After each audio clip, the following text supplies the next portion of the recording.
High student, আজকে আমরা আলোচনা করব যে বিষয়টিকে নিয়ে তোমাদের সামনে, সেটা হচ্ছে খুব গুরুত্বপূর্ণ একটা বিষয়। আজকে আলোচনা হবে, তোমাদের সবাই সঙ্গে থেকো এবং ভিডিওটা দেখবে। দর্শন বিষয়টা নিয়ে কেন পড়তে হবে বা দর্শন সাবজেক্টটা কেমন, এই প্রশ্নটা অনেকেরই থাকে, অনেকের কাছ থেকেই পায় যে সাবজেক্টটা কি বা সাবজেক্টটা নিয়ে পড়াশোনা করলে এর ভবিষ্যৎই বা কি, এবং সাবজেক্টটা কি নিয়ে আলোচনা আছে। কারণ তোমরা জানো যে মাধ্যমিক পরীক্ষা ইতিমধ্যে শেষ হয়েছে, আর 1-1.5 মাস পরেই রেজাল্ট, তারপরে শুরু হয়ে যাবে একাদশ এবং দ্বাদশ শ্রেণীর বিভিন্ন অ্যাডমিশন। তো সেক্ষেত্রে দেখবে একাদশ শ্রেণীতে ওঠবার সময় তোমাদের বেশ কিছু সাবজেক্ট সিলেক্ট করতে হয়, নির্বাচন করতে হয়। তার মধ্যে থাকে বাংলা, ইংরাজি, ইতিহাস, ভূগোল, সংস্কৃত, রাষ্ট্রবিজ্ঞান। সংস্কৃত রাষ্ট্রবিজ্ঞান তো আছে, এবং দর্শন, আরও অনেক সায়েন্সের আরও বিষয় থাকে। তো তোমরা নিশ্চয়ই ইতিহাস, বাংলা, ভূগোল, সংস্কৃত এই বিষয়গুলো সম্পর্কে জানো, কারণ আমাদের এগুলো মাধ্যমিক স্তরে বা প্রাথমিক স্তরে এগুলো আমরা সম্পর্কে পড়েছি, জানি কম বেশি। কিন্তু দর্শন, রাষ্ট্রবিজ্ঞান, হ্যাঁ, তারপরে ইকোনমিক্স, এই জাতীয় বিষয়গুলো, এডুকেশন, এই জাতীয় বিষয়গুলো কিন্তু এখানে নতুন অ্যাড হয়, যেগুলো সম্পর্কে তোমরা অনেকে কিন্তু কনফিউজ হও যে সাবজেক্টগুলো কি আছে, এবং তোমরা প্রপার গাইড পাও না যে বিষয়গুলো কতটা গুরুত্বপূর্ণ বা কোন সাবজেক্টটা আমরা নেব। সেক্ষেত্রে আমি আজকে দর্শন বিষয়টা নিয়ে একটা ভিডিও করবার চেষ্টা করব, যে দর্শন বিষয়টা কি, কেন নেবে তোমরা, বা এই বিষয়টা নিলে কি জানতে পারবে, কি শিখবে, ভবিষ্যতে কি হতে পারে। দেখো, তোমরা যখন সাবজেক্ট নির্বাচন করো তখন তোমরা তোমাদের যে গাইড টিচার থাকে তাদেরকে তোমরা সাজেস্ট করো যে স্যার আমরা কোন কোন বিষয় নেব। সেক্ষেত্রে স্যারেরাও দেখবে স্কোরিং সাবজেক্ট হিসাবে সংস্কৃত, তারপরে ইভিএস বা পরিবেশবিদ্যা, অনেক স্যার আছে দর্শনের কথাটাও বলে, কারণ এগুলো নাকি একটু কম পড়লে বেশি নাম্বার পাওয়া যায়। তো অনেকে আছে আবার বলে যে দর্শন মানে দুটো গ্রুপ দেখা যায়, মানে এরকম আমাদেরকে উপদেশ দেওয়ার জন্য, দর্শন বা এডুকেশন এই জাতীয় বিষয়গুলোর ক্ষেত্রে। বিশেষ করে দর্শনের ক্ষেত্রে দেখেছি, আমার অভিজ্ঞতা থেকে বলি, যে দর্শন বিষয়টা নির্বাচনে করবার ক্ষেত্রে দেখা যায় একটা গ্রুপ আছে, তারা বলে একদম কঠিন, নিস না, কিছুই নেই, বোরিং লাগবে, কোনো বিষয় শিখতে পারবি না, স্কোরিং সাবজেক্ট না। আবার আরেকটা গ্রুপ আছে, তারা কিন্তু বলবে না, এই সাবজেক্টটা খুব ভালো, স্কোরিং সাবজেক্ট এবং জানা যায় অনেক কিছু। তো তোমরা এই জায়গায় এসে একরকম সমস্যায় পড়ো যে কি করবে, আদৌ নেবে না নেবে না, এবং তোমরা প্রপার গাইডও পাও না। যে স্যারদের কাছে পড়ো তারা হয়তো সঠিকভাবে বলতে পারে না বিষয়টা সম্পর্কে। তাই আজকে আমি চেষ্টা করব দর্শন বিষয়টা নিয়ে কেন পড়বো। দেখো, দর্শন বিষয়টা নিয়ে পড়তে হবে, আমাদেরকে দরকার, প্রত্যেকটা মানুষ। আমি এর আগের একটা ভিডিওতে তোমাদের বলেছি, দর্শন প্রত্যেকটা মানুষের পড়া উচিত, কারণ দর্শন আমাদের মধ্যে থাকা যে চিরন্তন সত্তা, বা তুমি যে মানুষ, এই যে আমি কে, আমার আইডেন্টিটি কি, আমি দীপঙ্কর নয়, আমার আরেকটা আইডেন্টিটি আছে, সেই পরিচয়টা দেবে কিন্তু দর্শন। এবং জগৎ এবং জীবনের পেছনে লুকিয়ে থাকা সত্যকে আমাদের চোখের সামনে তুলে ধরবে দর্শন। দর্শন হচ্ছে, আমি আগের দিনই বলেছিলাম যে দর্শন হচ্ছে একটা আয়না, যে আয়নায় তুমি নিজেকে দেখতে পারবে, জগৎকে দেখতে পারবে, এবং জগতের পেছনে লুকিয়ে থাকা সত্যটাকে খুঁজতে শিখবে। অবশ্যই দর্শনে তোমরা জানবে, এই শব্দটা সবসময় আমি বলি, সত্য কি, সত্য কি, কারণ আমরা জগতে অনেক কিছু চারপাশে ঘটে যা কিন্তু আদৌ সত্য নয়। দর্শন তোমাকে সেটা শেখাবে যে সত্য বিষয়টা কি, সত্য কি, কিভাবে সত্যকে উপলব্ধি করা যায়, কিভাবে সত্যকে নিয়ে বেঁচে থাকতে হয়, কিভাবে সত্যের কাছে মাথা উঁচু করতে হয়। এবং দর্শনের গুরুত্বপূর্ণ বিষয়, যেটা বিশেষ করে ভারতীয় দর্শন যখন তোমরা পড়বে, কারণ দুটো ভাগ আছে, একটা ভারতীয় দর্শন আর একটা পাশ্চাত্য দর্শন। এই ভারতীয় দর্শনের 9টা সম্প্রদায় আছে। ভারতীয় দর্শন বিশেষ করে আধ্যাত্মিক দর্শন, যারা মুক্তি নিয়ে আলোচনা করেছে। মুক্তি মানে কি সেই সম্পর্কেও তোমরা জানবে যখন বিষয়গুলো পড়বে। বিশেষ করে আমাদের ছোট থেকেই প্রশ্ন যে ঈশ্বর কি, ঈশ্বর কি আছে না নেই, আত্মা কি, আত্মা কি আছে আর না নেই। এই যে আমরা ছোট থেকে শুনেছি ভূত প্রেত, এই জাতীয় বিষয়গুলো আদৌ কি, এই সব সম্পর্কে তোমরা সঠিক একটা ধারণা আসবে। তোমার মধ্যে একটা তোমার মধ্যে একটা সিদ্ধান্ত আসবে যে আদৌ এগুলো কি। ঈশ্বর সম্পর্কে অনেকের মধ্যে সন্দেহ থাকে যে আদৌ ঈশ্বর আছে কি নেই। এইটা স্পষ্ট হবে আস্তে আস্তে দর্শন যখন পড়বে।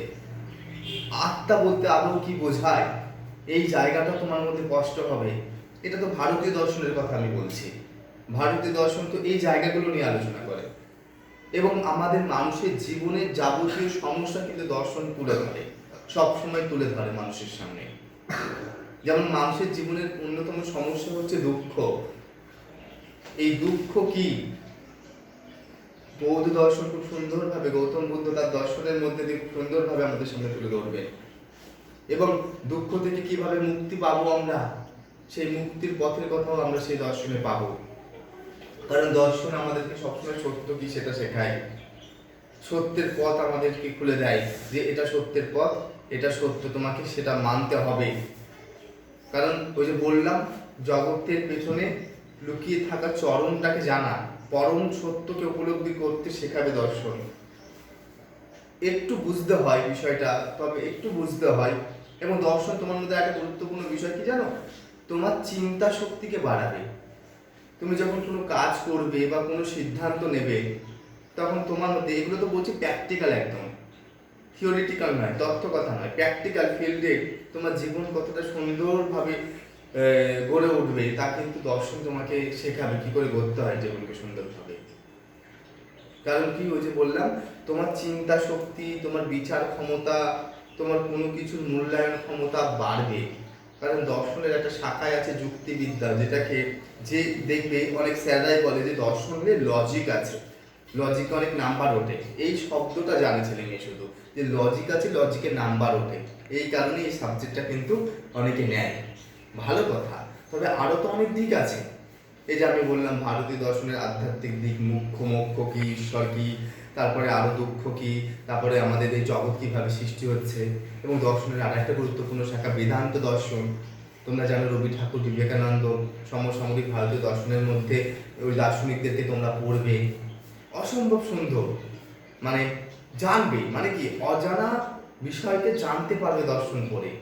অজানা বিষয় ঠিক নয়, তোমরা জানো অনেক কিছু, জগতের চারপাশে যা ঘটছে তোমরা জানো, কিন্তু এই জানাটা যে আমাদের সঠিক না, এই জানাটা যে আমাদের ভুল ছিল, এই জানার পেছনে যে একটা সত্য লুকিয়ে আছে, এটা কিন্তু খুঁজতে শেখাবে, এটা কিন্তু বুঝতে শেখাবে দর্শন।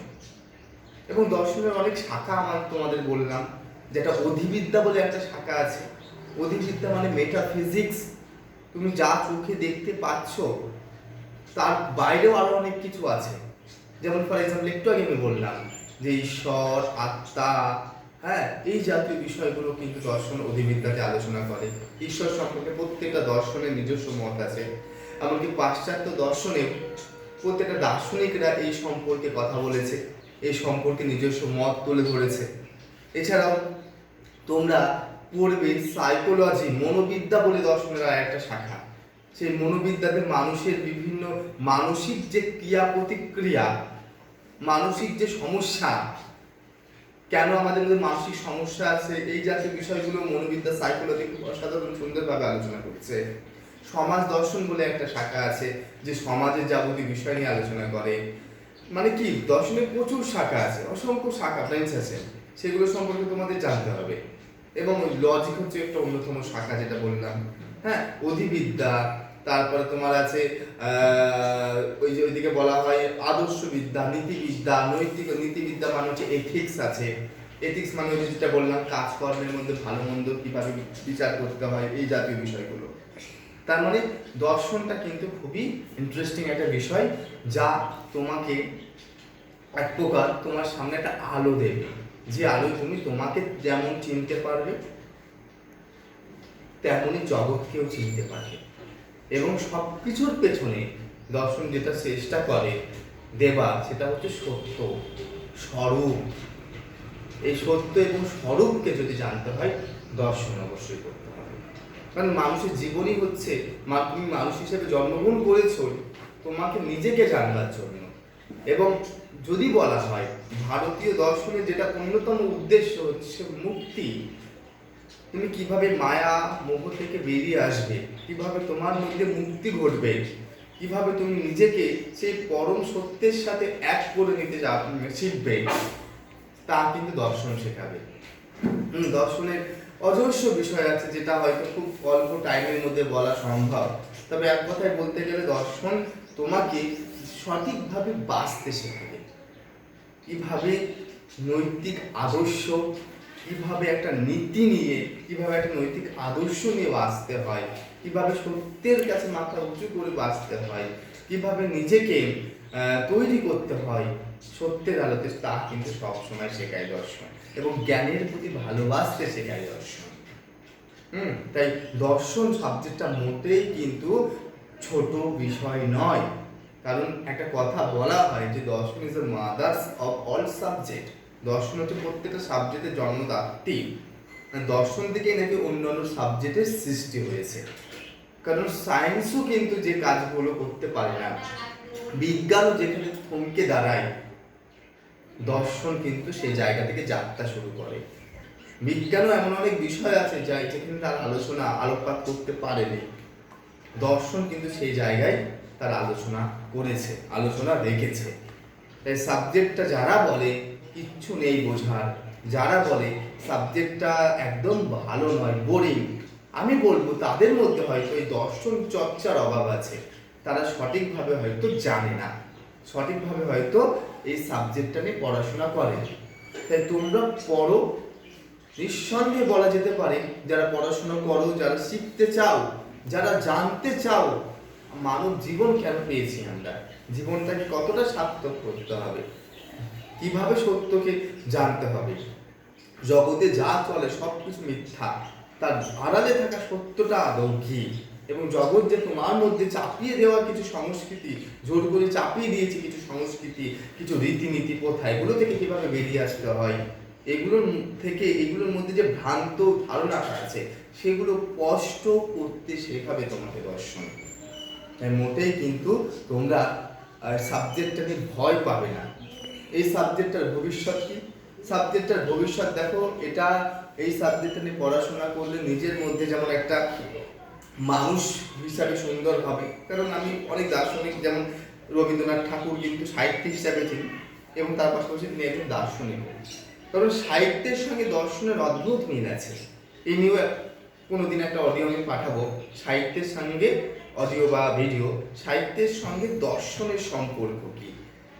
সাহিত্য এবং দর্শন কিন্তু খুব গুরুত্বপূর্ণ সম্পর্ক রয়েছে তাদের মধ্যে, ওতপ্রোতভাবে জড়িত। কোনো একদিন এটা নিয়েও আমি তোমাদের ক্লাস দেব। তো যেটা বলি যে রবীন্দ্রনাথ ঠাকুর, এই যে স্বামী বিবেকানন্দ, হ্যাঁ, আরও অসংখ্য এরকম মানুষ আছে, গৌতম বুদ্ধ, এই সমস্ত মানুষরা তো দার্শনিক ছিলেন। আর দার্শনিক সত্তা তোমার মধ্যে আছে, তুমি নিজে একজন দার্শনিক। তোমার চিন্তা ভাবনা, তোমার কাজকর্ম, তোমার চলাফেরা, এই সব কিছুর মধ্যে দর্শনের ছোঁয়া রয়েছে, বুঝতে পারছো? তাই কিন্তু সাবজেক্টটাকে নিয়ে চর্চাটা করা দরকার। আর পৃথিবীতে যত জ্ঞানীগুণী মানুষ জন্মেছে বা এখনো রয়েছে, তারা কিন্তু প্রতিনিয়ত এই সাবজেক্টটার চর্চা করে, এই সাবজেক্টটা নিয়ে কিন্তু প্রতিনিয়ত আলোচনা করে। আর এই সাবজেক্টটা নিয়ে আলোচনা করলে যদি আমি দেখি প্রফেশনাল লাইফ, মানে হচ্ছে আমাদের যদি এই সাবজেক্টের ভবিষ্যৎ হচ্ছে একমাত্র কিন্তু তোমার মাস্টার, যদি 11-12 যেহেতু সাবজেক্টটা থাকে, তোমাকে কিন্তু যা স্কুল সার্ভিস কমিশনার যে এসএসসি হয় 11-12 পরীক্ষায়, সেই পরীক্ষাটাই তুমি বসতে পারবে, মানে সাবজেক্ট যদি স্কুল মাস্টারের লাইনে যেতে হয়। আর তার পাশাপাশি তোমার মধ্যে যে কোনো কিছু মানে সিদ্ধান্ত নেওয়ার আগে একটা যুক্তিবোধ বিচারবোধ তৈরি হবে, কংক্রিট, শক্তিশালী। তো যাই হোক, এই সম্পর্কে অনেক কথা আরও বলা যায়। এই বিষয়টা তুলে ধরলাম আমি, যে দর্শন সাবজেক্টটা আদৌ কি। হ্যাঁ, সহজ, একদম সহজ, কারণ পড়লেই সব সহজ, না পড়লেই কঠিন। আর সাবজেক্টটা বুঝতে হবে একটু, আর বুঝলেই দেখবে পরিষ্কার লাগবে, ইন্টারেস্টিং আছে। একটা বিষয় পর আর একটা বিষয় কো রিলেটেড। তুমি যখন পড়বে না, তখন দেখবে তোমার মধ্যে আরও আগ্রহ জন্মাবে যে এরপরে কি আছে। তুমি যখন একটা সত্য জিনিস তুমি ভাবো, তো তুমি এতদিন ধরে সমাজ যেটা তোমাকে শিখিয়েছে সেটা যখন জানবে, যেটা ভুল শিখিয়েছে সেটা যখন জানবে এটা সঠিক নয়, তখন তোমার মধ্যে কেমন অনুভূতি আসবে, কেমন অনুভব হবে। হ্যাঁ, তখন তোমার মধ্যে আরো আগ্রহ জন্মাবে। এরপরে তাহলে আরো কি কি ঘটনা আছে যেগুলো আমরা ভ্রান্ত ভুল জানি, তাই না? তাহলে এগুলো জানতে হবে। তো জানা বিষয়গুলো যে ভুল ছিল আমাদের, বা তার মধ্যে যে কিছু হলেও ত্রুটি ছিল, সেগুলো খুঁজে বার করবে কিন্তু দর্শন, যেটা তোমার জীবনের একটা আয়না। যে আয়নার সামনে দাঁড়ালে তুমি নিজেকে যেমন দেখতে পারবে, হু আর ইউ, এই যে আইটা কি, এই আয়ের আইডেন্টিটি কি, এইটা যেমন শিখবে, যে তেমনই জগৎ ও জীবনের ভেতরে লুকিয়ে থাকা সত্যটাকে খুঁজে বার করতে খুঁজে বার করতে পারবে। বোঝা গেছে? তাই খুব ভালো একটা সাবজেক্ট, প্রত্যেকটা মানুষের উচিত বিষয়টা নিয়ে একটু হলেও চর্চা করা। আজকে এতটুকুই থাকলো, তোমরা একটু জানাবে বুঝতে পারলে কিনা। আমি পরবর্তীতে এই বিষয়টার উপরে বিভিন্ন ক্লাস আসবে 11 এবং 12-এর ওপর। তো আজকে নমস্কার।